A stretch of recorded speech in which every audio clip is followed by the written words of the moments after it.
All right, you guys. Well, hopefully we don't get interrupted again. We were going well, and I tried to fix it, but I'm not sure what's going on. I'm gonna work on this, over the next few days.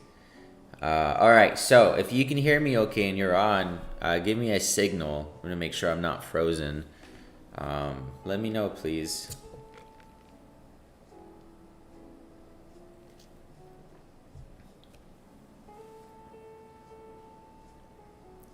We'll go over NVIDIA as soon as I get confirmation that you guys could hear me okay. Okay, yeah. Thanks. Hopefully we don't get interrupted. I know it must be really annoying having to go back out and in. All right, so let's talk about NVIDIA. There's really no need to introduce the stock. We all know what NVIDIA does. Let's see what's happening on the technicals, and then we'll jump into the fundamentals a little bit to see if the fundamentals back the move. Um, Pretty strong breakout. The stock had been stuck in this downtrend for quite some time. I mean, it dates back to October that it got that all-time high rejection and has been on a downtrend since. Strong rejection every time it tried to clear it. And this is the first time it really clears that downtrend with force. You could see that it had that gap up last week and it slowly started crawling its way up towards yesterday's highs and then towards this strong rejection. So if we look back, there's this strong rejection back here. So 196 is going to be a really strong resistance point for us to point out going forward. So we're going to place a resistance at 196. We're going to make this a different color so we can see. So 196 is going to be NVIDIA's next resistance, which also makes it's our next price target. So 196, we're going to put 195 to 196. And then support, we'll do 182.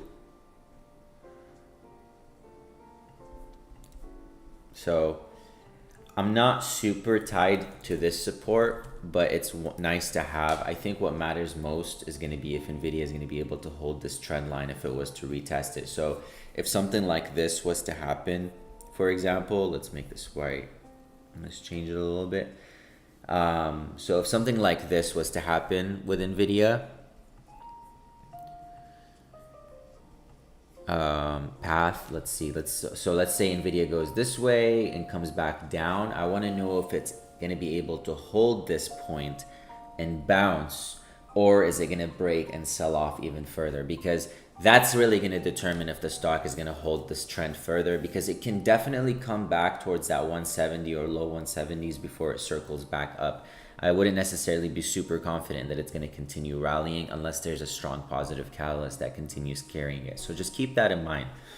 But if NVIDIA does continue to move higher above yesterday's highs, which were around 190, 195 to 196 would be the next price target. And then above that, we'll get to that point. We'll get to those price targets if we break above 195, 196. Let's look even shorter term. For those of you carrying super short-term trade on NVIDIA, it looks like the stock this morning is retesting that 187 support. This was a point yesterday. You'll notice that NVIDIA spent about 3 hours right around 187 to 189 before it broke out into the end of day. And so it looks like it's right back in that range this morning. It's just kind of cooling off. It's taking its time this morning. It already had a bunch of momentum yesterday, so the stock needs to breathe before it can continue pushing.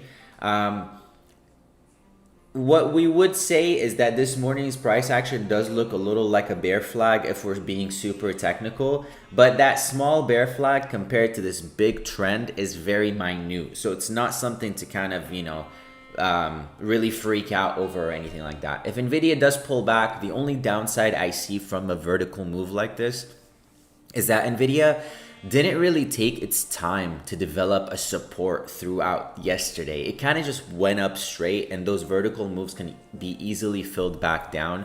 So don't get too comfortable with NVIDIA, but also don't freak out. I would say if it can circle back to break high of day, it'll probably hang around 189 to 190. I don't really see the stock moving much higher or lower today. So I think Nvidia already made its move this week. I think today it'll just kind of hang out and relax, and to cool off from yesterday. You actually want to see that as a buyer because it'll help build a base for a breakout next week. So it'll build a support for potential rally continuation.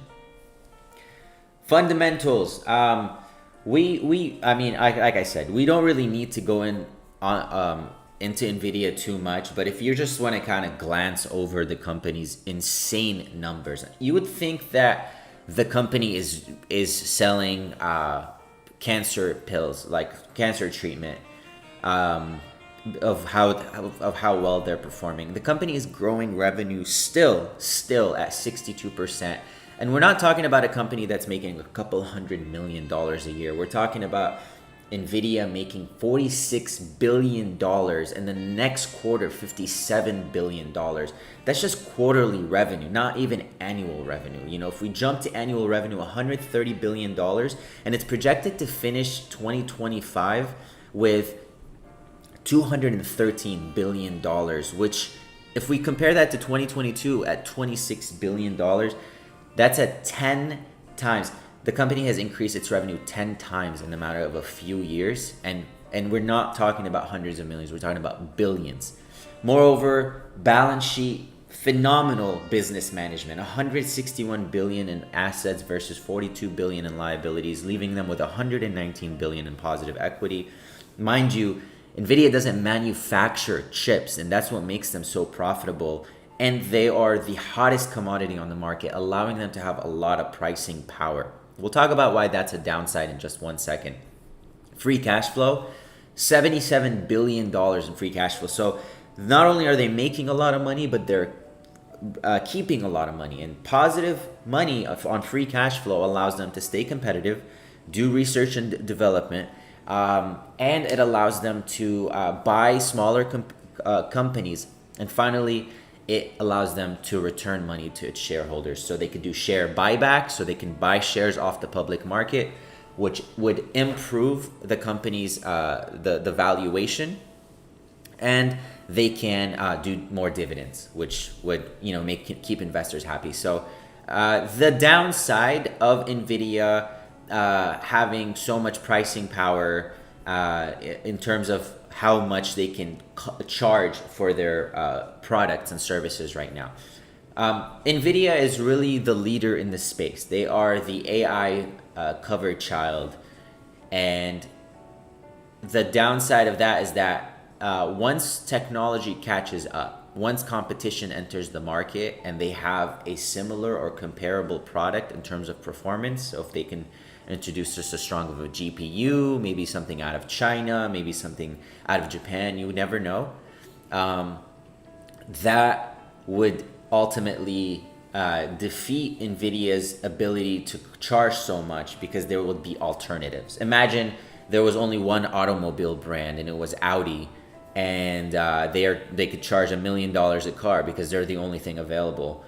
But next thing you know, Mercedes comes out and Honda comes out, and now you have all these suppliers to the market that are supplying just as good of a car, and it no longer has the ability to charge $1 million a car. And that's what's going to happen with Nvidia eventually. But for now, it remains in high demand, so much demand that a lot of companies are saying that they're sold out of computing a power or ability to get the chips. So not anything to worry about yet. But overall, Nvidia, 10 out of 10 stock. I think it remains a strong contender in 2026.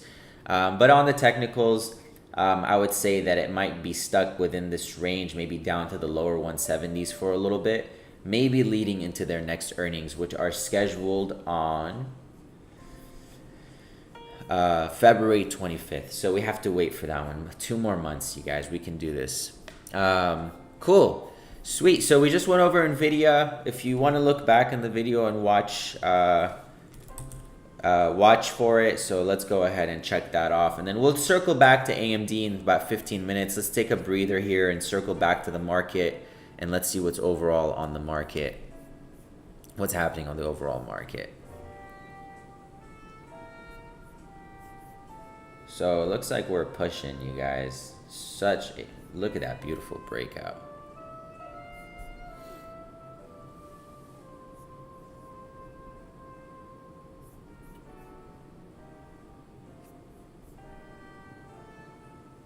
Wow.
All right, what's up, everyone? Thanks for joining. If you guys have any questions, let me know. I'm gonna go over AMD in about 11 minutes, but I just sent a setup in the group chat for those of you in hyper stocks in the pro version. I just sent a put setup on a precious metal. It's a leap, so long expiration. So it's gonna be we're gonna be in this for some time.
Is anybody holding calls this morning? It's a great rally from SPY. Look at that since yesterday, just non-stop.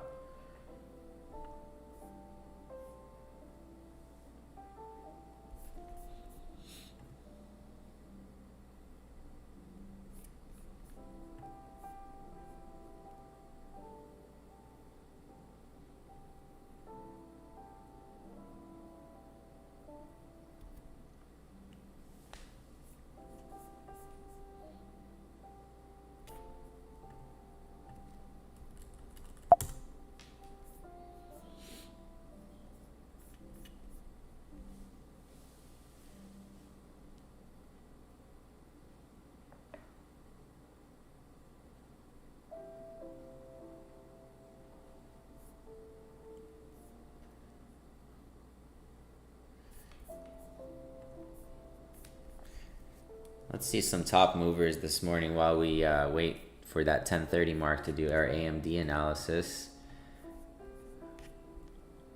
Okay, looks like this.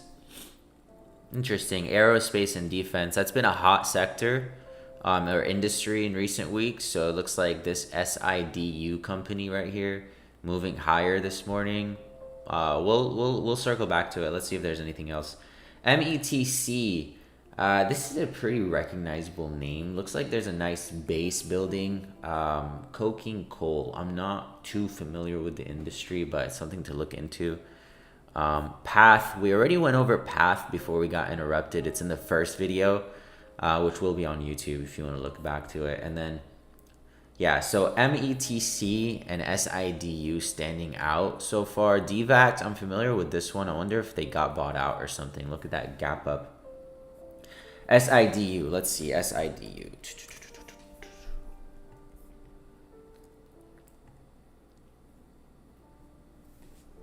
Public offering.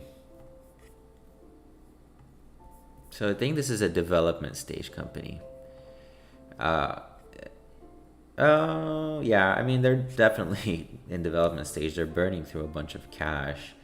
I don't see anything special. It might just be moving because of the overall industry gains. Pretty decent penny stock for those of you who are into penny stocks. Looks like the company had a bunch of momentum on Monday, made a base and is circling back. So I would put a breakout point at 2.59. Let's actually do it on here. So breakout 2.59. And then next resistance would be around here. Just more of a technical play here, and you definitely want it to hold this gap up if you're in.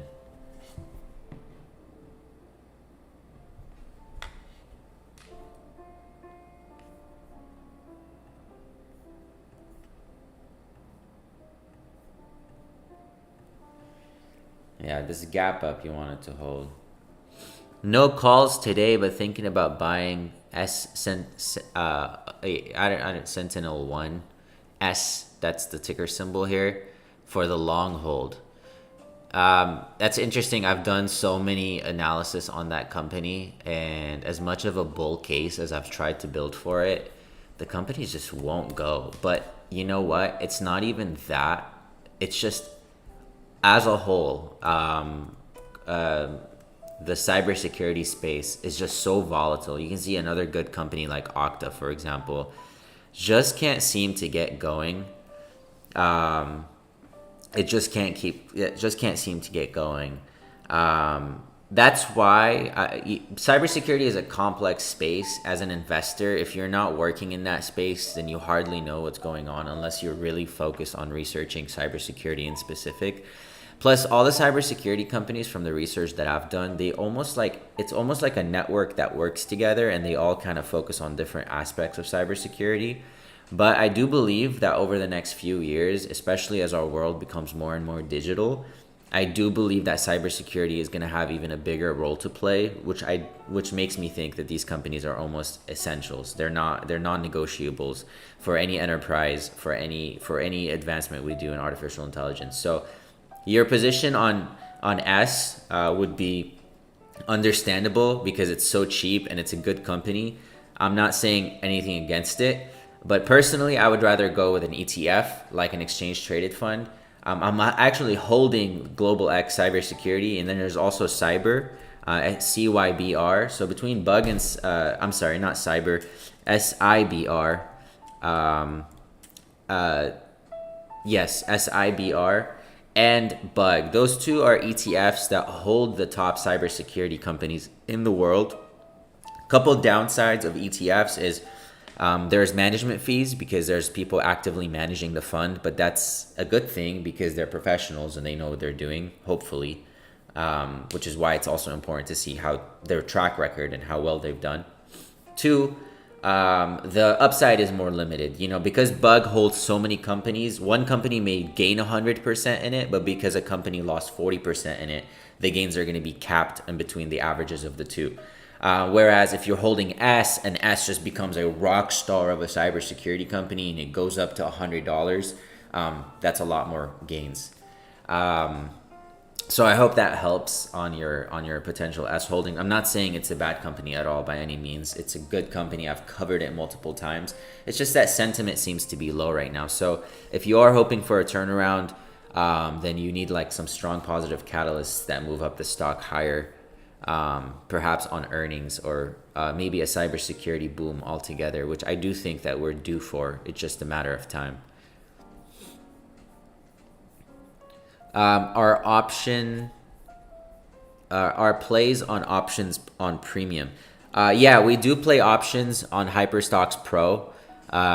It's just we mostly do swing trades on shares and options. We trade about options maybe 30% of the time and shares about 70% of the time. But those numbers change just depending on the time of year. Sometimes markets are a lot better for options. Sometimes they're a lot better for shares. But yeah, we trade both. We've traded both for years. Let's see how SPY is doing. 2 minutes till our AMD analysis. We just went over Nvidia if you guys want to look back in the video.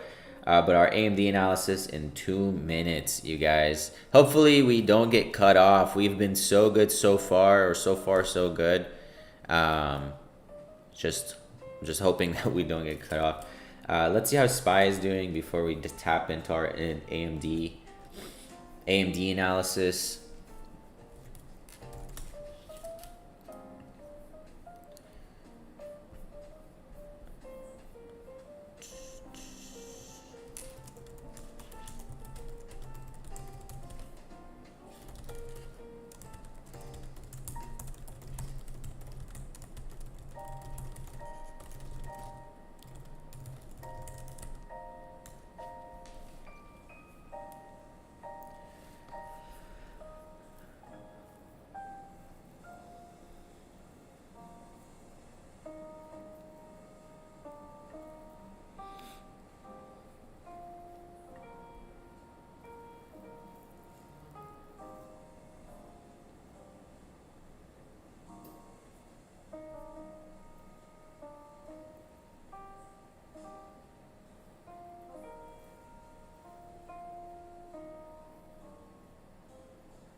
All right, let's do it. 7:30 a.m. or 10:30 a.m. on the East Coast, AMD time.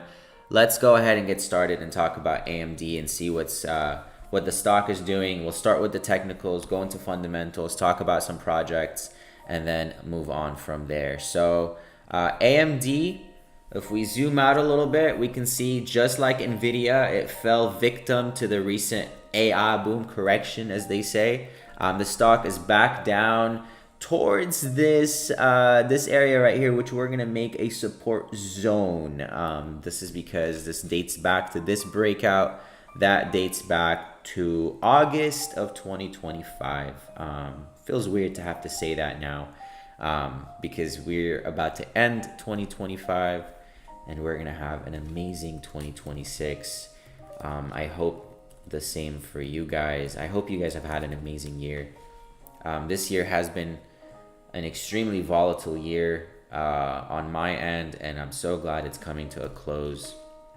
Volatile personally, the market has been amazing. I mean, it's been just a rocking year, but as far as the personal life, a lot of curveballs, but I'm always a positive person, and I think your attitude goes a long way when it comes to anything. You know, you can look at any situation. If you have the right attitude, then you can get through anything. All right, so AMD been stuck in this range over the last few weeks between 198 to 226. Above 226, I could see an easy move to 238. AMD is Nvidia's little sister, or Nvidia's little brother, or whatever you want to call it. It really is trying so hard to become the next Nvidia, but they're also doing it in a cheaper way that appeals to the consumers that maybe are not able to get Nvidia chips, can't afford them, and AMD is trying to is also attempting to become more and more efficient, play a bigger role in the AI space, and especially in the data center space. The company is projected to have 35% overall growth. Most of that growth is set to come from data center revenue over the next 3 to 5 years because of high-end AI demand. So that's 60% growth in data centers. While Nvidia still leads data in data centers and AI training, AMD is becoming a very strong competitor. They've even signed a deal with OpenAI. And then they also have their own open source platform that's supposed to directly compete with NVIDIA's CUDA. CUDA, the software that NVIDIA offers, has been a really popular one among all hyperscalers to use because it fits in perfectly with their GPUs and maximizes them. But AMD is trying to create its own. So let's see how the company is doing fundamentally. Let's pull this up.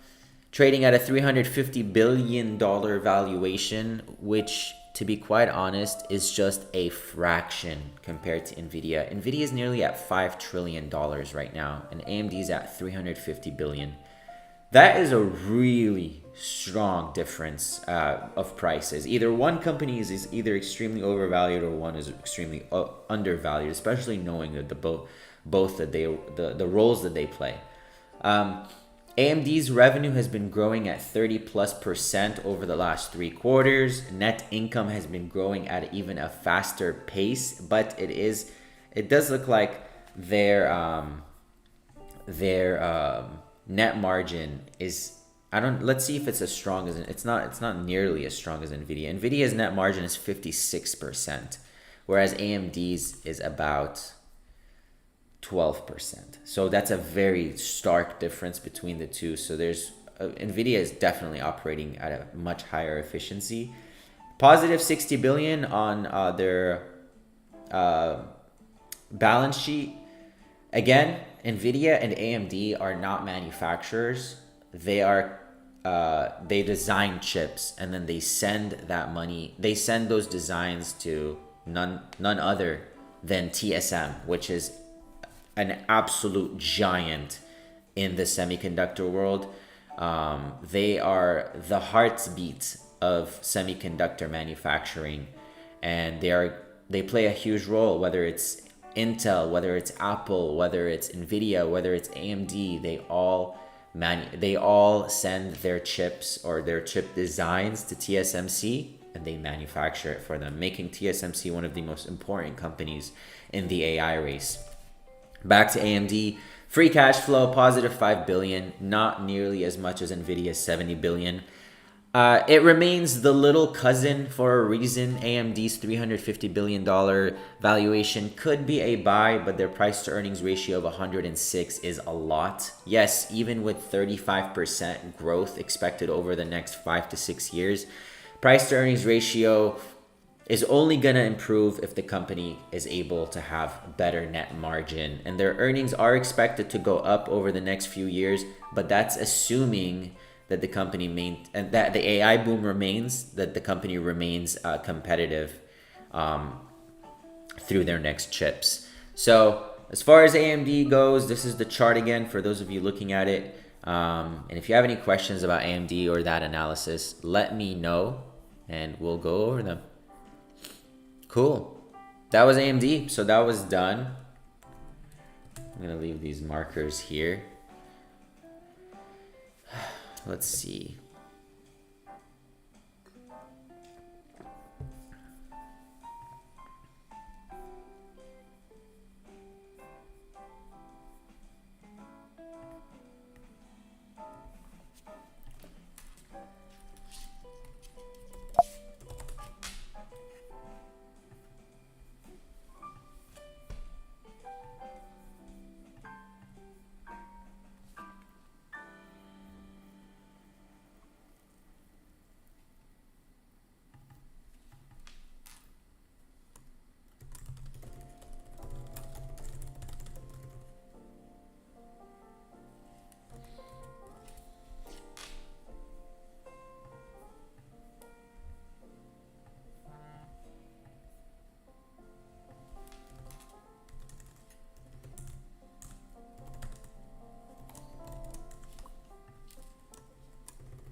Look at that move from Disney.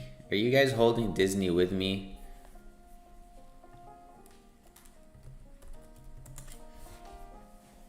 Disney is back above all of its healthy moving averages just in time for the new year.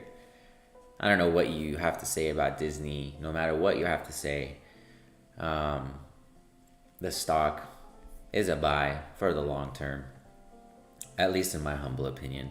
3 years of no returns, but that's bound to change eventually. Plus that dividend, baby. It's a stock you can buy and sleep at night. You know, you don't have to worry about it too much.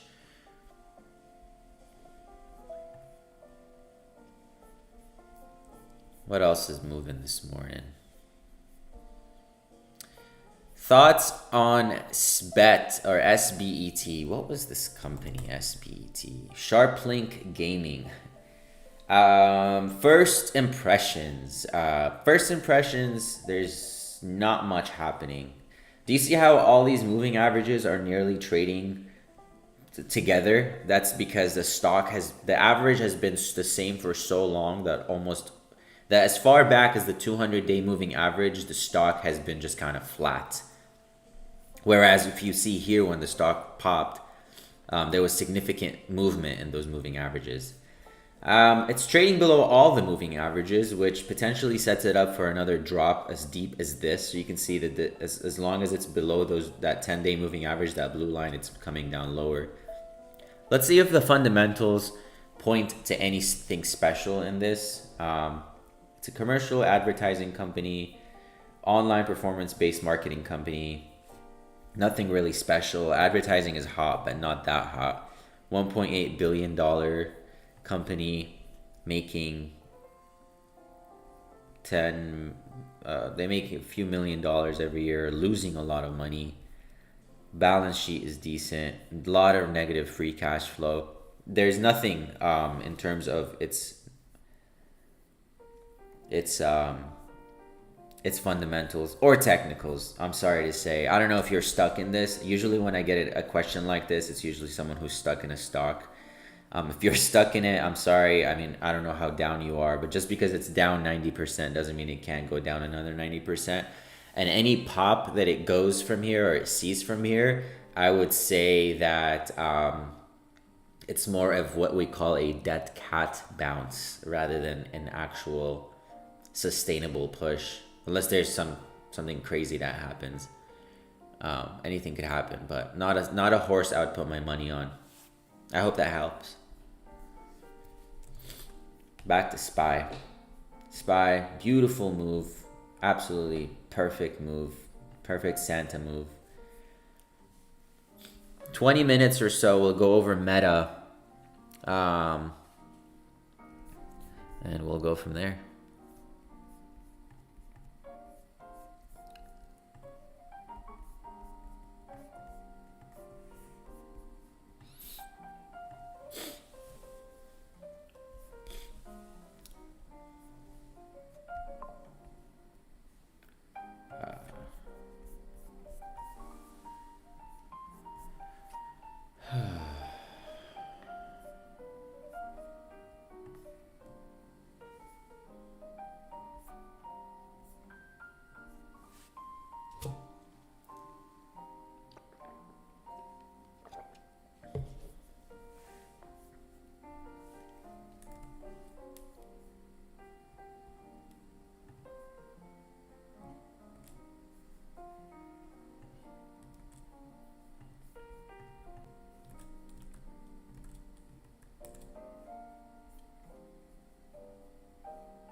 Are you guys still there?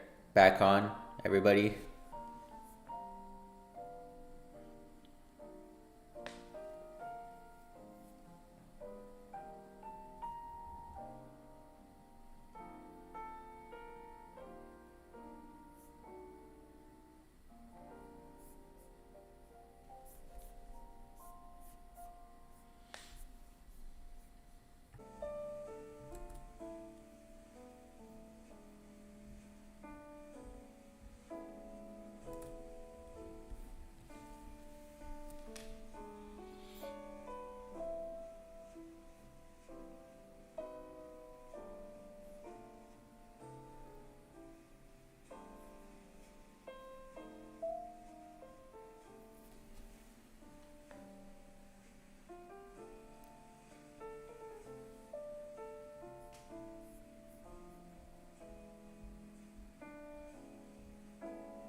All right. Cool. So you guys can hear me. So although it froze, so my stream froze, but I did this thing where I kept you guys on. Hopefully we're able to just do this going forward. That way we don't have to get super interrupted if it happens again.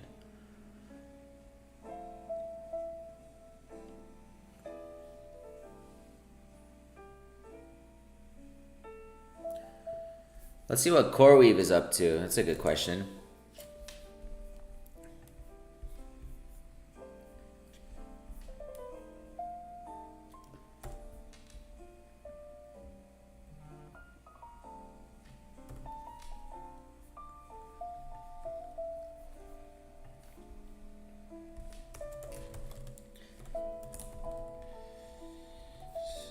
Support around 63 to 64 on CoreWeave, and then resistance is around 98 to 100.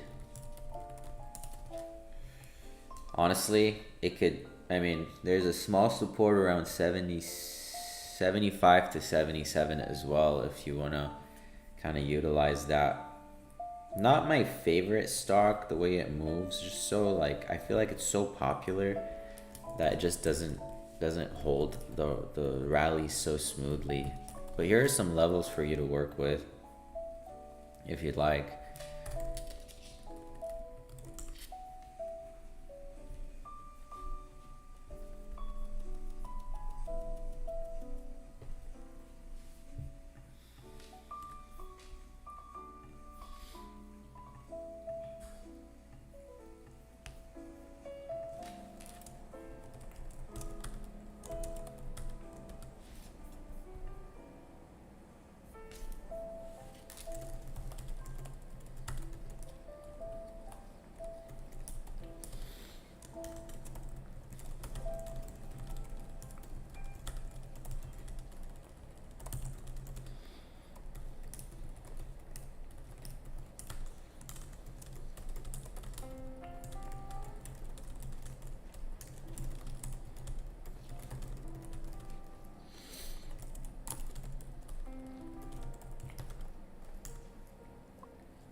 So we'll go over Meta in 12 minutes, you guys. We'll put up the chart. We'll go over the like the technicals, the fundamentals.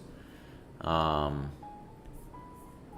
then, I will keep the SPY chart running. And if you guys have questions, let me know in the chat as I do a little bit of meta research to see if it's worth buying.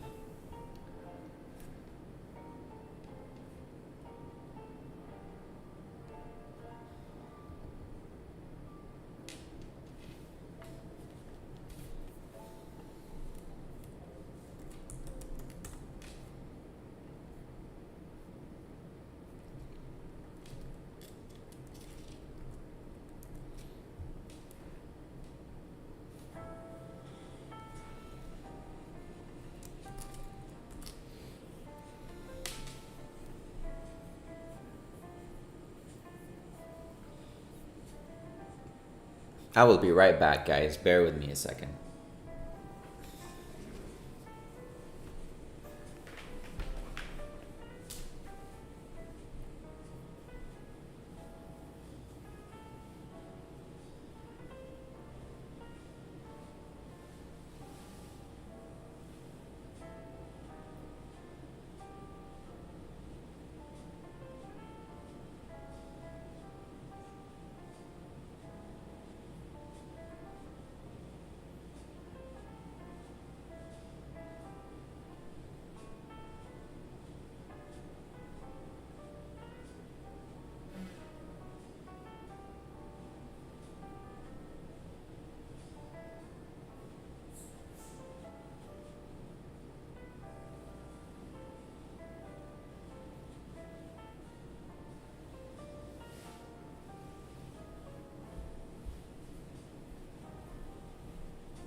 All right, what's up? What's up?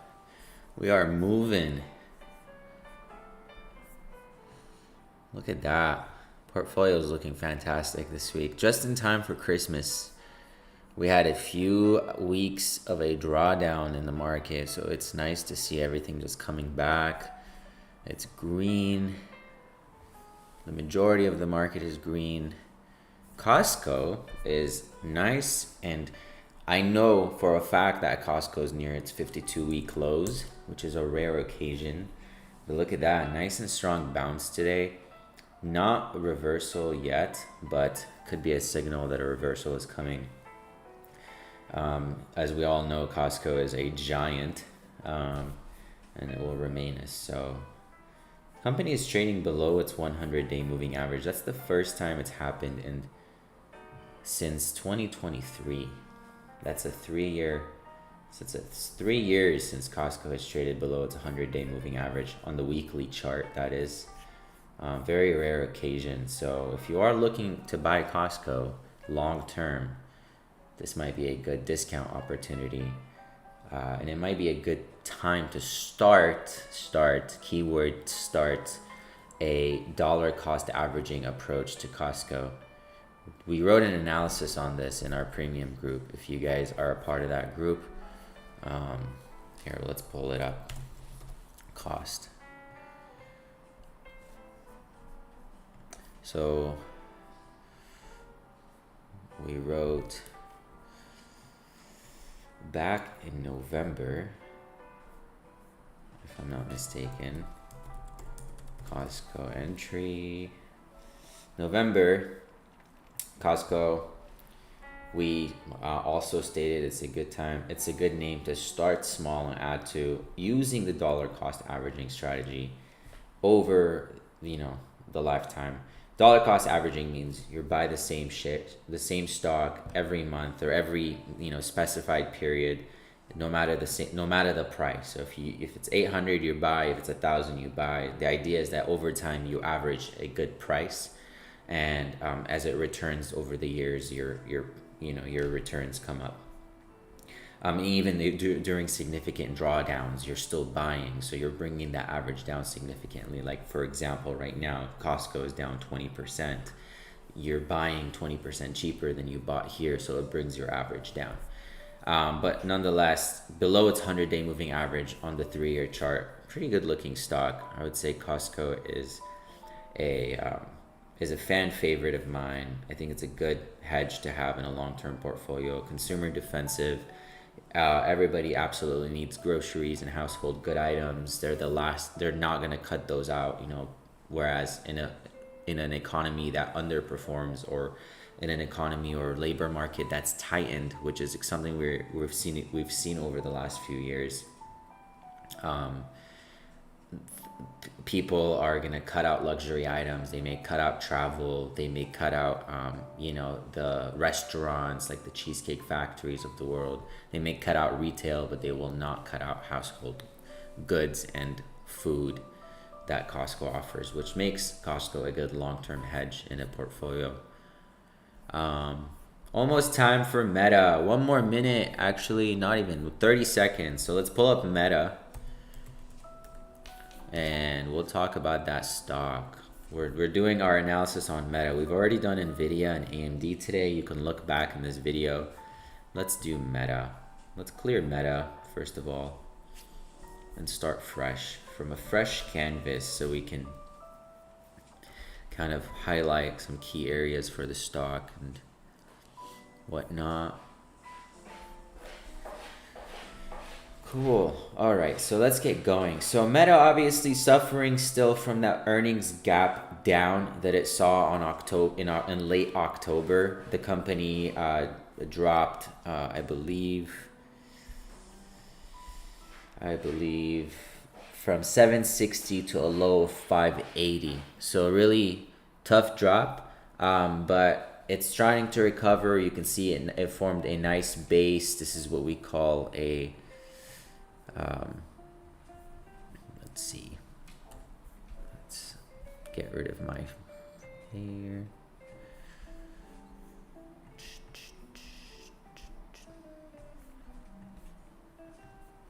we go. So that rounding out that we see there is it's very welcome. It's a healthy round. You know, they're slowly building their way towards that resistance, which is at 682. So as long as Meta is below that 682 mark, I would say it's still within very high risk territory to hit here and just move back down. The reason why I remain skeptical of the very near term of Meta is because of how much they've spent on AI and how little we've seen so far. Meta is a giant by any means. You know, they're WhatsApp, Meta, Instagram, Facebook, and everything else they supply the world with in terms of communication. They're definitely a giant, and they're a massive advertising platform. But AI costs are definitely still a very big question. Remember the metaverse that a few years ago Mark Zuckerberg tried to pursue, and that cost billions of dollars, and they just recently announced that they're cutting it back, I think nearly almost completely. So I would say investors are probably skeptical of Meta and how it can do or what it's going to do with AI. So I think just like Apple, the AI question remains for Meta. Solid company. I don't think it's going anywhere anytime soon, but I would say that 2026 may not be that strong of a year unless they show AI returns, a return on investment for all the money they've spent on AI. But as far as the company goes in terms of business performance, they're performing 26, 21%, 16% revenue growth. A lot of it is attributed to advertising. I'm sorry about that. Let's actually see the breakdown cost. So family of apps 162 billion, Reality Labs 215. It doesn't really give us a big breakdown.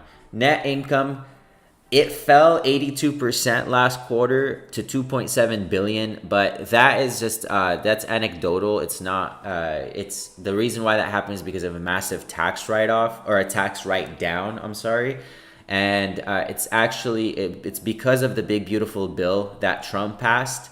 They decided to take the write-down now, but it's going to help them with tax burdens down the line. So this was a strategic move to actually lower their tax burden over the coming years. So it was actually a good thing. So we should see Meta's net income increase over the coming years or the coming quarters and years, I'm sorry. Price to earnings ratio at 29 is not too bad. It's right in line with the S&P 500 average, right around 30, right around 28. Market cap 1.6 billion. Balance sheet super strong, 194 billion in positive equity. And free cash flow is 45 billion. And that's where I would kind of make the argument that if a company is spending a lot of money on AI, look at how much money they have, and Meta has plenty of money to spend on AI, but we still want to see them, stay careful with their money. Rather than, spending so much money on AI, maybe do some share buybacks to keep the investors happy. But I'm sure that they're being strategic about it. As far as the breakout above 682, I would say the stock can move and start filling that gap down from earnings, but I don't think it's going to be easy. I think it's going to be a tough road for Meta, to be quite honest. So I would say, I would say that before it sees 740 to 742, the company will need to announce earnings at least once, so that way we can see how it's doing so far, what are the impacts of their AI spend. But that's as far as my Meta chart goes. We're going to put another support right around here because that's important. 637, you want it to kind of hold above 637-ish to avoid selling back down towards 582. So I'm going to actually mark Meta on my own chart at 637. 637.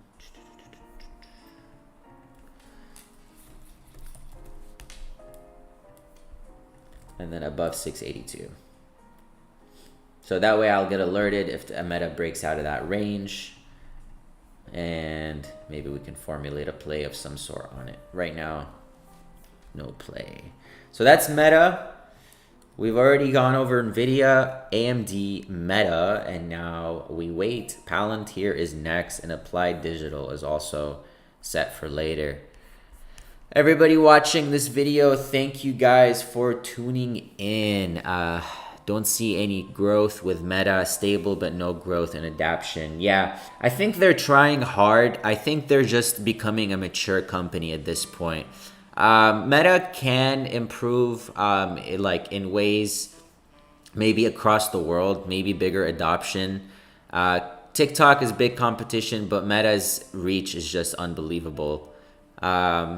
I don't know. It'll be interesting to see how the next few years play out for any of these big tech companies. We think they're so dominant here, but you go across the world. Meta is actually one of those that's dominant across the world through WhatsApp. I've noticed throughout my travels, everybody uses WhatsApp, and that's a Meta platform. So I guess they have that, but I don't know how much revenue they generate. Tony or Brennan thinks that we need Meta to spend more on AI.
So this is a company that I actually traded not long ago, Dawkin, or this company right here, Digital Ocean. Traded this not long ago, and I'm kind of thinking of going back in just because I like the way it's held. Oh, it's not finding it or what? Digital Ocean. Let's see. Digital Ocean. Here we go.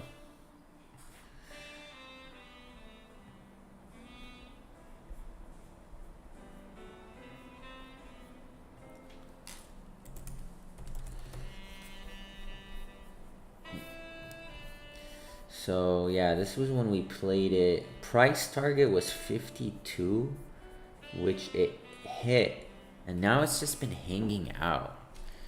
So we already took profits on this, but the stock is still hanging out at these highs, and it's a player in AI. So I think it might be one of those companies that we need to get back into, just because it's displaying such a nice rounding base. Especially into such a strong time in the market, and it's a young company. I might consider this.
I know I'm almost tempted to take a call on Visa for 2027.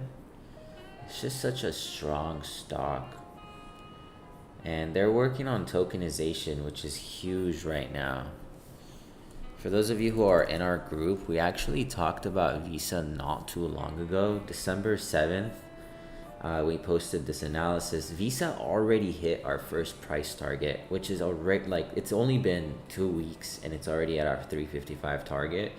Next target is around 370 to 380, but I do think that Visa can be a winner in 2026. Stable coins is huge. They now support more than 130 stablecoin linked credit card programs, and they're integrating stablecoins like USDC into its settlement systems to enable faster and cheaper global payments. So as the next phase of digital payments come, it's going to be beyond traditional card swipes, and Visa is going to be at the forefront. Tempting to enter the stock. To be quite honest, I might just enter a shares position instead of a call position. That way I can kind of manage it freely. Let me go ahead and put that together.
Those of you in the group, I just sent a setup on Visa.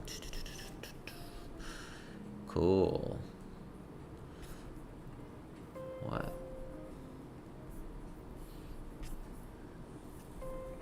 SPY is just going. We're still in June calls for SPY. We have June expiration on our calls for SPY, June 2026. And we're holding those. SPY is looking good. Hopefully we launch above 700 in the coming weeks, which would set us up nicely for a rally. January boom, as they say.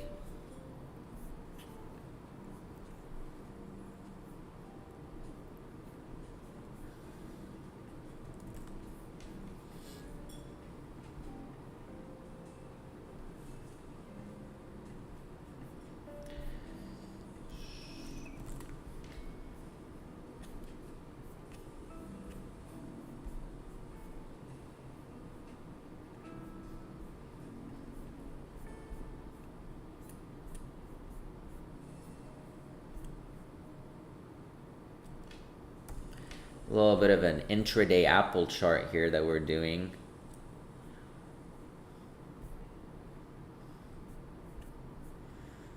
We have a member request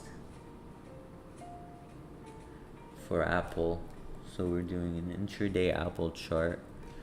Resistance. Here we go.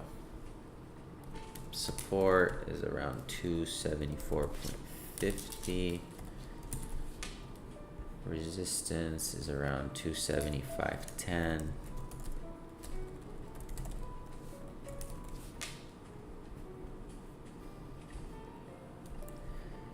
$276.15 resistance, and then another support around 273.60.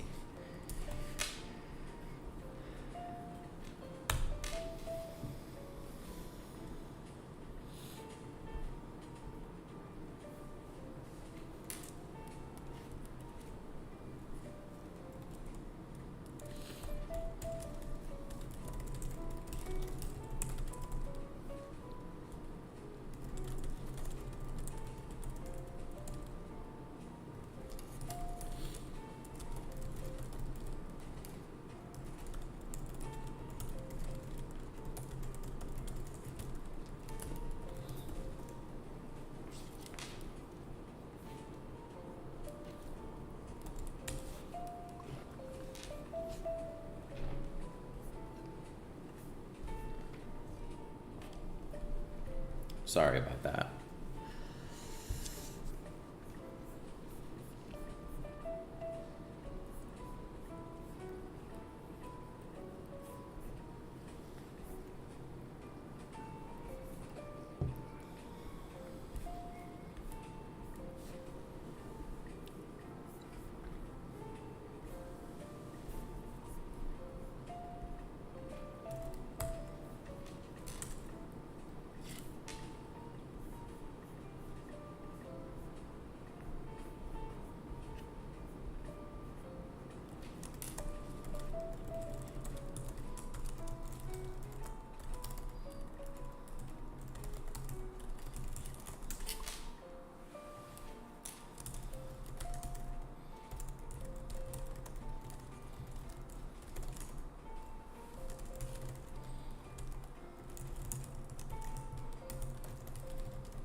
Oh, I see what you mean.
Eight minutes, and we're gonna go over.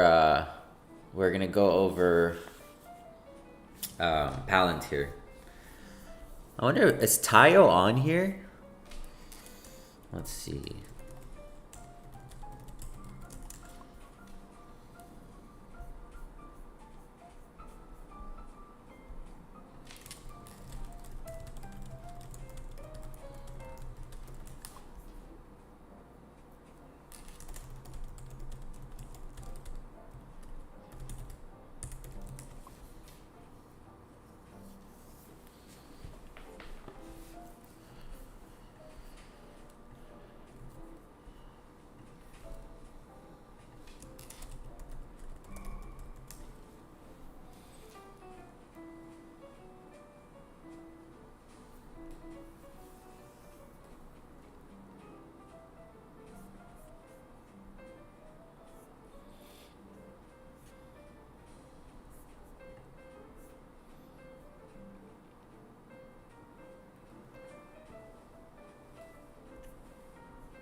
All right, guys, let's go over Palantir. Um, so let's see what's happening with the stock on the technicals. We'll jump into the fundamentals, talk about some of the things they're working on, and we'll go from there. So let's go ahead and go on the daily to see what's going on with the overall chart. So the past 12 months to Palantir have been really good, you guys. I mean, they started off the year at 67. They're ending the year at 194. That's a phenomenal gain since the start of the year. If you're a Palantir holder, you're a happy camper. And if you're shorting the stock, which a lot of people infamously are, you're not a happy camper. So in terms of the medium term, support is going to be right around 140 for Palantir, and then resistance is going to be right around 200. Resistance is going to be right around 200, and then maybe a range of between 200 to 207. Resistance 199 to 207, and then support is going to be all the way down here around 142. So we may potentially argue another support right around 174. I would say maybe closer to 168. So we'll place another support right around 168 to 169. So in the medium term, if you're looking at Palantir, you definitely want it to hold in between those two levels. Resistance is going to be right around that 207 mark. Above 207, it's considered a blue sky breakout, and it would lead Palantir higher. I mean, this is a company, once it rallies, it really rallies. So it's definitely one to look at for a breakout play. Support 168 to 169. These are pretty good levels if you're looking to swing the stock. Financials. One thing we have to point out is Palantir's, it's obvious, and a lot of people know this, that the company is trading at an extremely high valuation. 453 times its trailing 12 months price to earnings ratio. Extremely expensive. I mean, the S&P is trading around 28x. Nvidia, I believe, is trading around the 40s. Yeah, 45. So nonetheless, people or markets are willing to pay for the company, probably because they think that it can do something amazing over time. And let's talk about those things that Palantir can do. Right now, Palantir, there's something called Palantir Gotham, and it's used by government and defense sectors for counterterrorism, intelligence operations, and military operations. Palantir Foundry, an enterprise data platform that helps commercial organizations consolidate data from multiple sources and create actionable insights. So they help enterprises organize data and then help make decisions based on that data. And then artificial intelligence platform, the AIP, which launched 2 years ago, connects large language models directly to enterprise data, and it enables AI-powered decision making and automation. So obviously they're tapped into AI, they're tapped into government programs and government contracts and enterprise contracts. So Palantir used to be only on the government side, but lately they have gone into commercial, which has helped them boost revenue. The U.S. commercial revenue grew 93% year over year. So that is working for them. At one point, they were only focused on governments, but the fact that they introduced commercial revenue is a good sign. And the fact that it's up 93% year over year is another good sign. I still don't think it justifies the expensive price tag, but markets are crazy. Sometimes they see some things that we don't see. Eventually, every overpriced company that doesn't eventually catch up on earnings meets its maker. But Palantir so far is promising enough. 93% year over year commercial revenue growth is pretty significant. Some projects they're working on. Partnered with Nvidia to integrate GPU accelerated computing and AI models into their platform. They're partnered with Microsoft Azure, expanding defense and government capabilities. International expansion includes AIP in North Korea. Healthcare, they secured a $330 million healthcare contract. And major defense contracts include a $10 billion contract with the Army. Now, valuation concerns do remain a highly complex topic for Palantir, and they do have some competitors, Databricks, which is not public yet, but when that goes public, they may take market share from Palantir. Snowflake, Databricks, by the way, is projected to go public in 2026. Still rumors. There's nothing confirmed, but it can take away from Palantir. And let's take a quick break to just talk about the fact that SPY just crossed that 690 mark. We are seeing a beautiful upside move from the market today. Really just outstanding. We're just headed towards that record high. We talked about this in the morning when we pointed out SPY, and we said there's literally no resistance, you guys. There was no resistance between SPY and its record highs from after yesterday's move, and it's headed to that record high that we placed. This was the previous rejection back a few weeks ago, and SPY looks to be headed to that level today. Let's see if it can hit that point. Beautiful rally.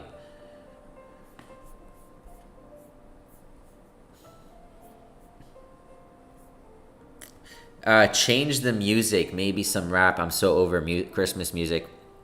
The other day I was playing rock, but YouTube actually ended up muting my entire video because of copyright issues. So I can't play anything I want. Unfortunately, it has to be some kind of like piano or instrumental. Maybe I should make my own music. You think maybe we should cook?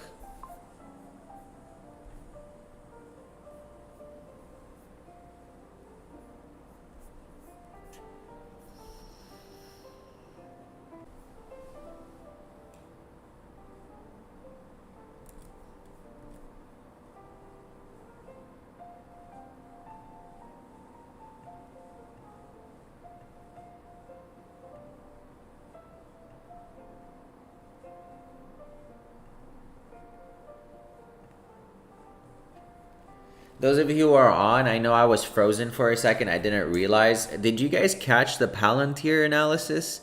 I just went over Palantir in detail. Did you guys catch any of that? I'm not sure.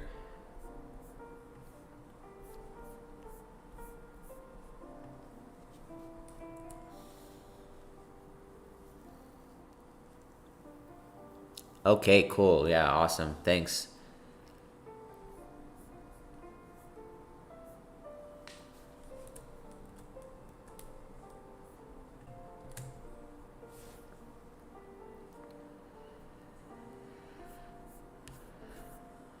All right, so we've gone over Nvidia, AMD, Meta, and Palantir. Awesome coverage so far. By the way, do you guys like this schedule? I feel like it's a good schedule to kind of keep us engaged throughout the day, and then we'll just kind of check in with the market throughout the day. But at least we'll have like maybe 4 to 5 stocks every morning that we go over every 30 minutes or so. Maybe some of the hottest stocks. Maybe we'll take some votes on some days, and you guys could let me know.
2 pages of top gainers today.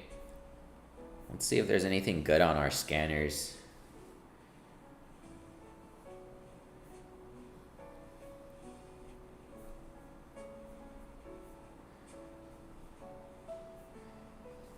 There's not a lot. I mean, some of these companies are just really small penny stocks. UPath, we covered this in the morning. It's okay. Oh, it's only just a couple stocks on the second page. Still not a lot of like quality names on our scanner. I mean, some of these may have something in them. AMC Robotics Corp. AMCI Robotics. Let's look it up. AMCI. See if there's anything special. We are on the daily. Wow, extremely weird chart. Package software. AI-enabled robotics and smart security solutions, especially for warehouse automation, enterprise security, robotics patrol, incident response, logistics automation. I like it. I like the industry that they operate in. Honestly, I don't know. I'm not gonna say I guarantee you, but I don't think they have any revenue on board. Let's see. Yep, 0 revenue. Looks like mostly internally held shares. 2 employees. It's probably not accurate. $30 million company. Yeah, not a lot here. I would have liked for it to have some kind of fundamental backing, but I don't trust it enough. You see what I mean? Not a lot of quality names on the scanners. AGIO. Let's see if there's anything there. That's a nice gap up today. Wow, it is pouring rain. For those of you in California, or Orange County at least, it is pouring rain. Wow, look at this thing. 43%, 44% revenue growth in the last 2 quarters. Massive losses. Massive. $100 million per quarter over the last 4 quarters. Balance sheet, decent. Lots of negative free cash flow. Again, not a quality name. Our scanner usually pulls up a ton of quality names, but I don't see anything today. I guess we'll just continue on our schedule. Oh, Tony, take care, buddy. You're gonna go run in the rain? It's pouring rain.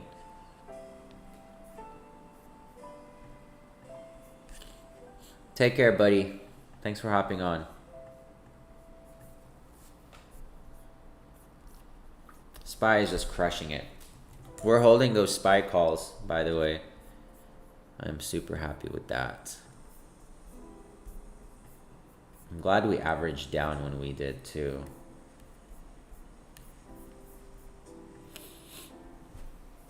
Of course, when SPY goes, it helps the rest of our positions.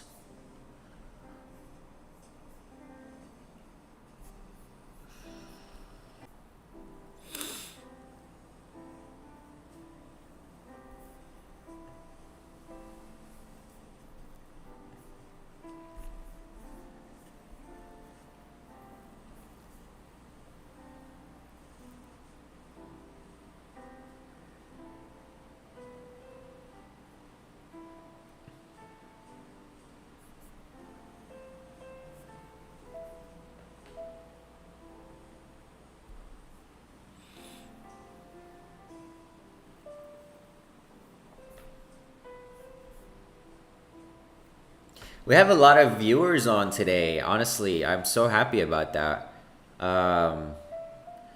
We have 5 concurrent viewers. We've had 23 views.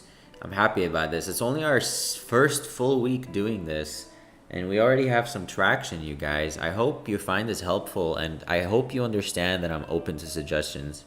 If you guys think we should be doing something differently, or if we could add something that excites you, let's do it.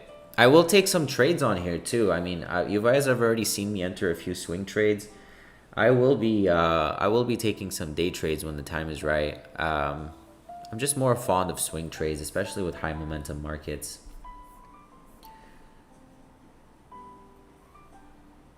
This is just a fantastic rally from SPY.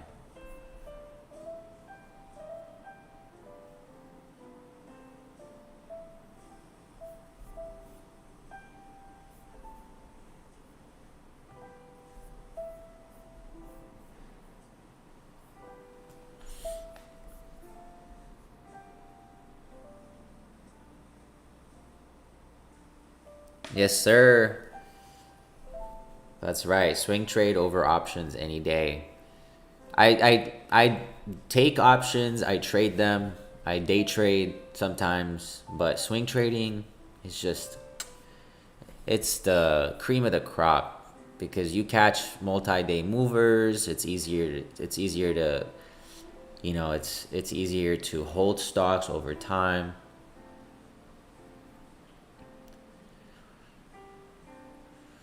Brennan, you gotta be nice, man. Less risk, more time. Plus, you gotta remember, like Teo, like our Doctor Teo. I'm sorry. Uh, our strategy is based on technicals and fundamentals, and when your strategy takes both into account, it's easier to swing trade because then you're buying because of a catalyst, you're buying because of financial strength, you're buying because of maybe a cyclical period. And then you're also capitalizing on what you know on the technicals, the volume, the momentum.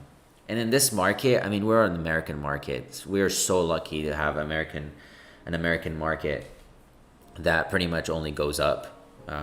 So definitely love to see it. Also, speaking of going up, SPY absolutely crushing it this morning. It has been a non-stop vertical rally for the market. And it's been the case since yesterday.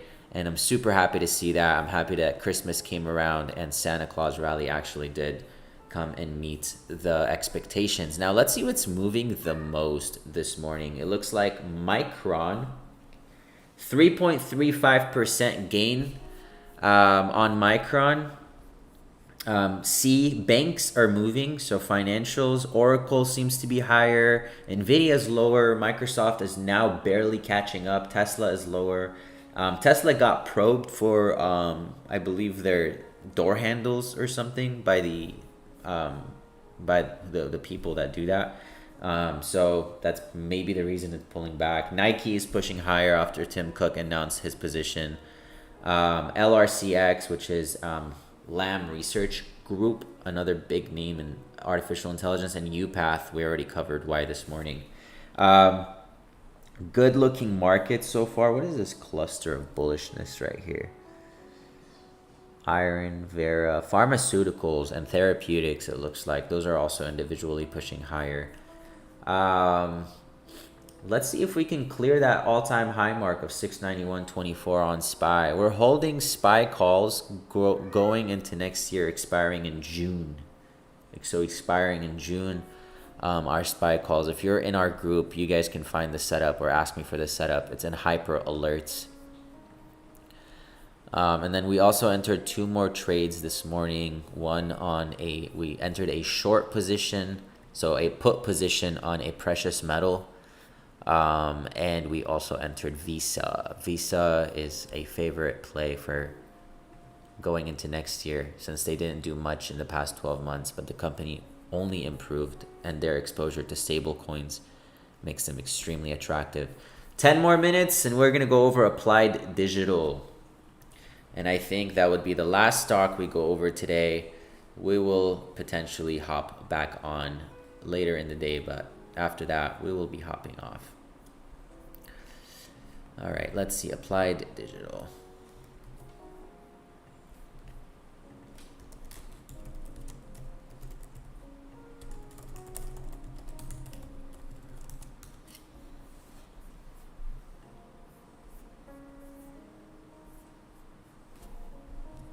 I'll be right back.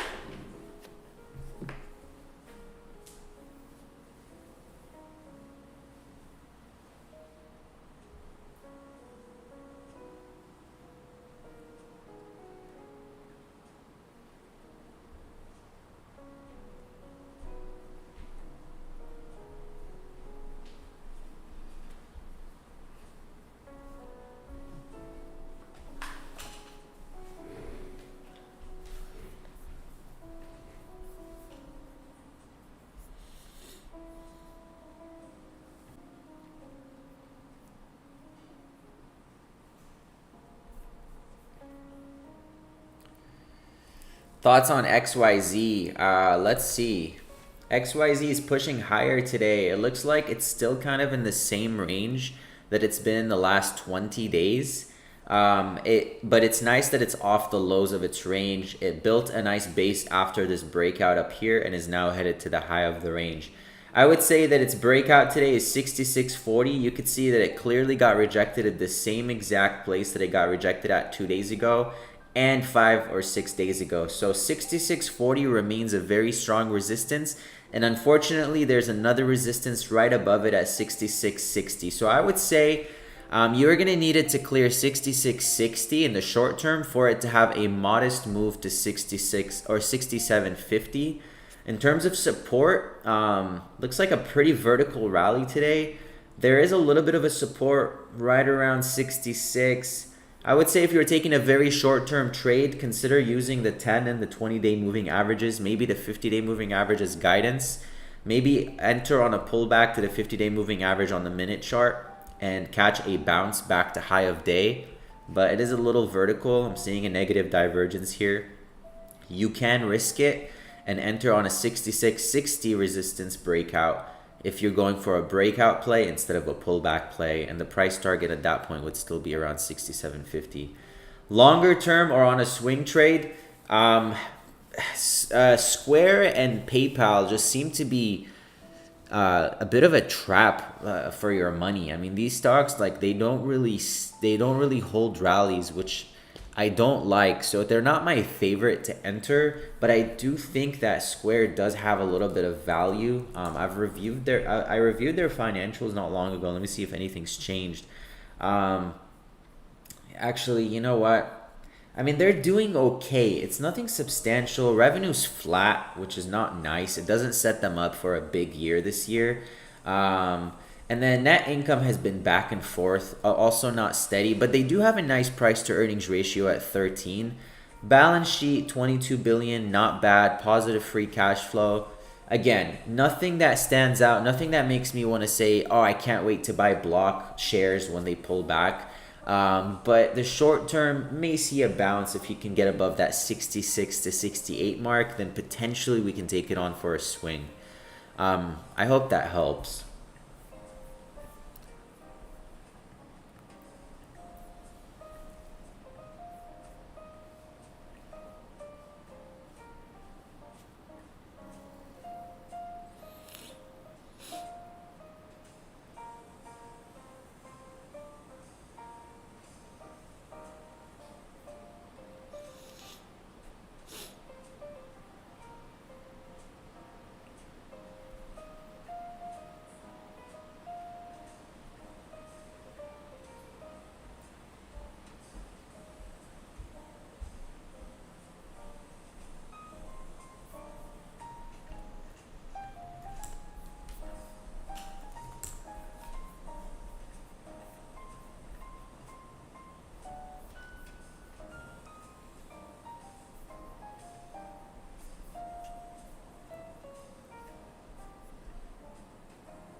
All right, in 5 minutes, we're going to go over Applied Digital, or APLD.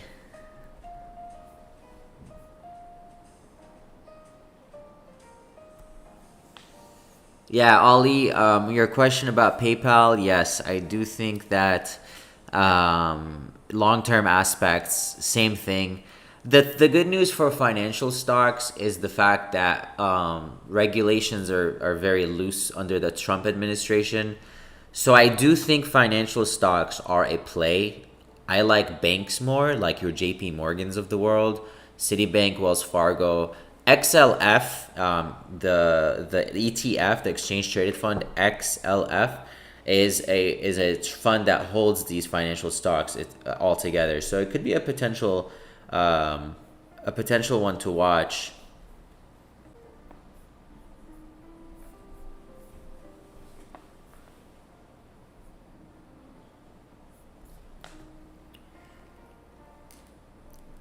Space stocks, are they inflated? Let's see. What space stocks are you referring to, and in what way are you referring to them being inflated? Because there are space stocks like Lockheed Martin or NOC, like Northrop Grumman. It's also a space stock. But then they also have your Rocket Labs of the world, and you have your Voyager, which we're actually holding a position in. I don't know if you caught it. This is a space stock. Your LMTs, your Lockheed Martin, your NOCs, your Boeings is even a space stock. I don't think those are inflated. I think those are actually a buy, because all of these are also exposed to other sources of revenue. So while space is still a goal, the way I like to think of this is think of hyperscalers like your Metas, your Amazons of the world, and their ability to kind of capture the AI boom and create their own AI models and AI chips that are built on top of Nvidia. That's kind of how these military companies like your Boeings and your LMTs, Lockheed Martins, these are the companies that are likely going to succeed at space exploration and satellites and everything in between. There are other companies that will come up and likely do well too, but I would say that those are going to be the focus of the core of our space play. Now, as far as your Rocket Lab of the world, which is probably the most popular space stock, let's go back and reset this. Let me see the last time we covered Rocket Lab. Maybe I can tag you in an analysis, but we'll go over it here anyways. But I just want to go back to when we first covered Rocket Lab on May 11th. May 11th, we covered Rocket Lab at $20, and now it's sitting at $77. Insane move on Rocket Lab. If you got into this and you held from our weekly watch list, props to you. If you didn't, plenty more to come. Rocket Lab definitely higher than when we covered it a few months ago. Financials, it's a $41 billion company. As far as revenue goes, revenue is increasing significantly at double-digit percentage points, 48% last quarter. But notice it's only making $150 million in revenue, and the company's never been profitable. That's okay. The fact that it hasn't been profitable is completely fine. The only the reason why it could not be profitable is, of course, it is still in a very young stage and in a very expensive field and industry, higher interest rates. But the good news is the company is not burning that much cash. It's not burning hundreds of millions of dollars per quarter. It's still burning a significant amount, but it's still something to consider. $2 billion, it's okay. Balance sheet negative, free cash flow is completely fine because it's such a young company. $40 billion is a big bet on a company. So I would say it's inflated in where it's at today in terms of financial performance, but the potential of space exploration over the coming years could be big, especially because in 2030, I actually covered this in our analysis on Voyager. In 2030, we're going to see the International Space Station. So let me actually show you. Voyager, which we recently put on our watch list, December 21st, is as NASA parts ways with the International Space Station by the end of 2030, and it's decommissioned from orbit, something is going to replace it, and this time it's going to be a private company, and any of these small companies can work on this. Rocket Lab can send gear to space. Voyager could be another company that maybe actually Voyager is the front runner to build a station that replaces the ISS. But what they're saying is they're going to have multiple stations, so this could be a big opportunity across these space stocks. And as we get closer to 2030, that could be the next hype, is AI takes us to space, or we go to space, or sorry about that, we got interrupted, but okay, sorry about that, we got interrupted let's see. So yeah, back to Voyager. So as we get closer to 2030 and as we launch that new space station, or at least as they decommission and start projects for the new one, which I'm sure they're already working on. In fact, Voyager has already won a contract from NASA. That could be something that excites space stocks as we get closer to that 2030 mark. Also falling under the umbrella of space stocks are satellites, which I do believe there is an opportunity in. Satellite stocks could be something to watch over the coming 24 to 36 months, I would say. I hope that helps, Tayo, with your question.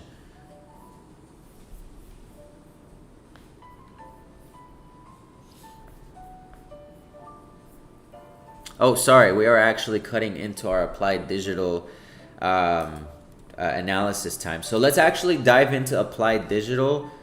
This will be the last stock we cover today, unless you guys want us to stay on. What do you guys think? Do you guys have the day off?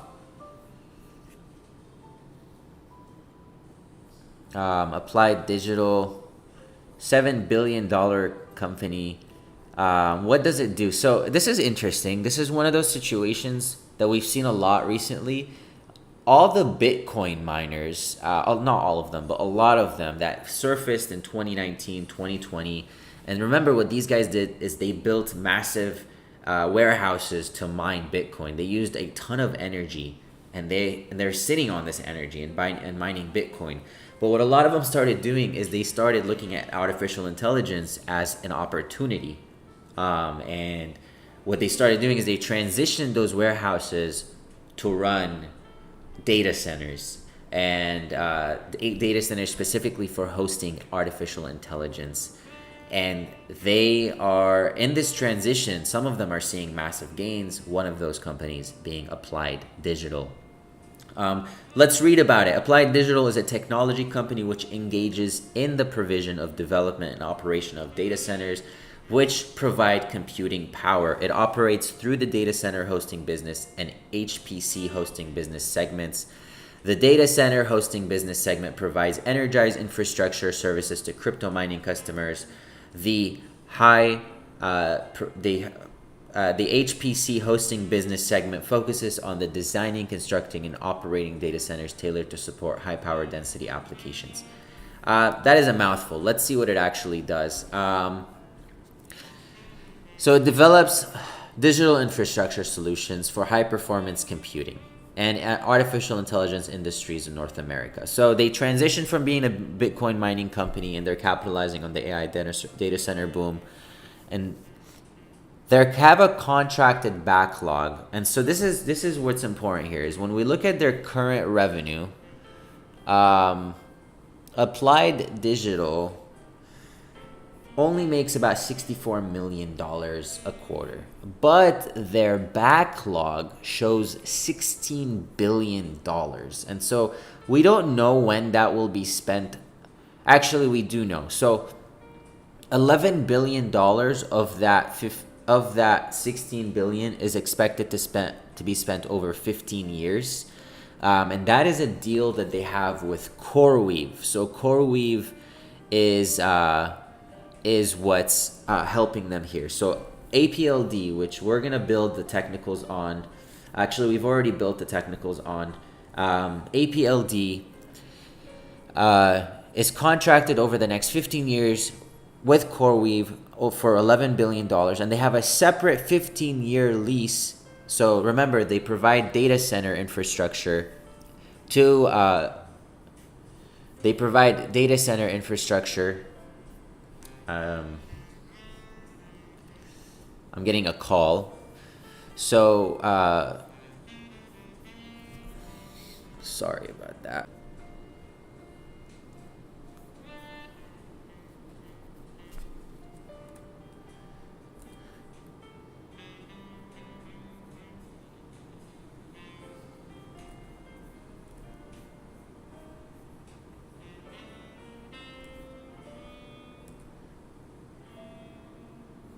Cool, I think we got disconnected for a second, but I think we're back.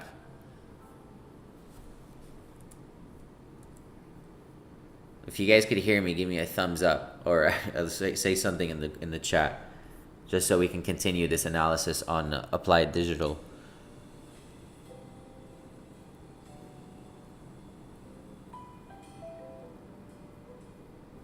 Okay, cool. Okay, so Applied Digital, like I said, like as I was saying, so they have a 15-year contract with CoreWeave, $11 billion. So they have a $16 billion backlog, and $11 billion is coming from CoreWeave, which is a worrying signal because that means a lot of that revenue is concentrated. I don't like that too much. I like to have diversity in revenue. $11 billion is still a substantial amount, and I think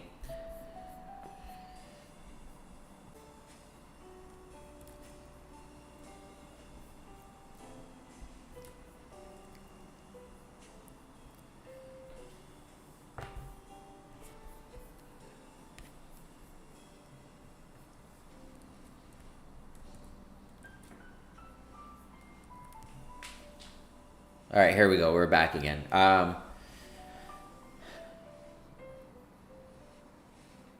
For Applied Digital, so I would say Applied Digital right now is not necessarily. Let me see. Let me look at it from a different perspective. I haven't gotten to the technicals yet. We were just going over the fundamentals and the company's potential, what they do, and what they're working on. But let me go ahead and dive into its technicals and see if there is an entry possibility on this stock or if maybe we should wait. So looking at its technicals, the company is trading within a range, and it's a big range. So one thing you have to prepare yourself for a company like this is volatility.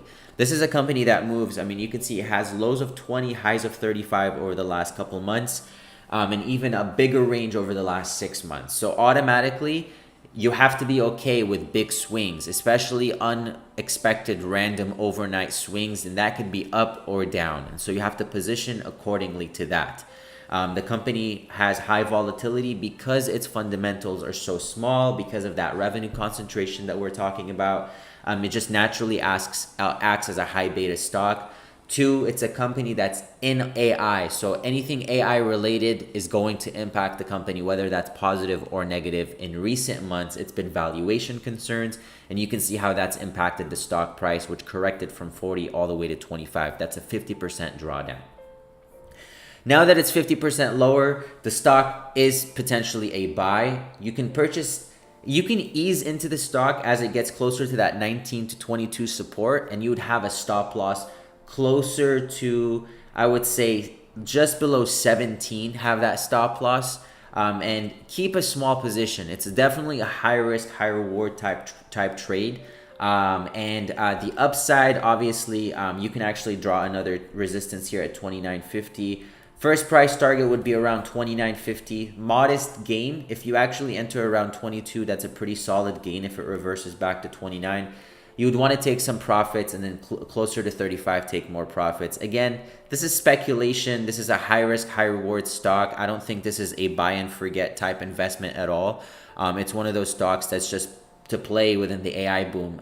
It's one of those stocks that's booming right now. Data infrastructure, data center infrastructure is a big play. If they land more contracts, if they actually do get their data center build outs quickly, they can land more contracts because they're in demand. I mean, it's not like there's a shortage. It's just a matter of building them in time and landing the contracts, and building that backlog and continuing to sign contracts over the next few decades. They already have a pretty good base, as we mentioned with CoreWeave, $11 billion contract over the next 15 years, and another with another hyperscaler, but not enough. We need to see more. That's already priced in.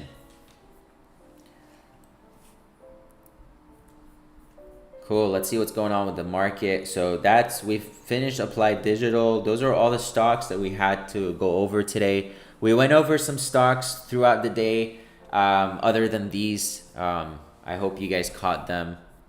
And cool, guys. So I'm going to hop off now. Thank you so much for hopping on. It was cool. Merry Christmas, everyone.